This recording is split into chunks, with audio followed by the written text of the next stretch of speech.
د پاکستاني او افغان پوځ د جګړې تازه جزئیات او د شپږ پاکستاني پوځیان وژل کېدل. جزئیات هم دلته وګورئ او چینل هم سبسکرایب کړئ. د افغانستان او پاکستان پر نامنل شوي فرضي کرښې له پرون راهیسې جګړه روانه ده او د درنو وسلو ترڅنګ د فرضي پولې په هوا کې پاکستاني پوځي چورلکې هم لیدل شوي دي. د کورم ایجنسۍ د تري منګل یو ځایي کس حماسه میډیا ته وایي چې بېګا شپه په تري منګل سپینه شګه او مټا سنګر خلاچي فرضي پوله ټوله شپه جګړه شوې چې لا هم روانه ده. یو امنیتي سرچینې د نوم نه ښودلو په شرط حماسه میډیا ته وایي چې د پاکستاني پوځ د هوان مرمۍ په برید کې د دوی یوه پوسته لګېدلې چې له امله یو عسکر شهید شوی او 5 نور ټپیان دي چې د 2 روغتیایي وضعیت نازک ښودل شوی دی. د سرچینې په حواله پاکستاني لوري ته بیا 6 عسکر وژل شوي او 4 نور ټپیان دي.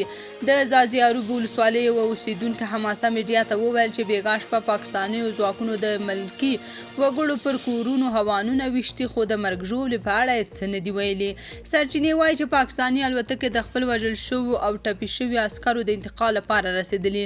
سیمې څخه ځایي سرچینې وایي چې د طالبانو د ځانګړو ځواکونو کاروان هم سیمې ته رسېدلی دی. بلخوا د طالبانو د بدریق قطي قمندان حمید خراسانی هم د پاکستان پر ضد د جهاد اعلان کړی او د خپلو ځواکونو سره په ګډه د پکتیا ډنډ پټان ولسوالۍ ته تللی او وایي چې د پاکستان مرتد پوځ پر ضد جنګېدل عظیم جهاد دی او دوی ورته ډیر خوشحاله دي.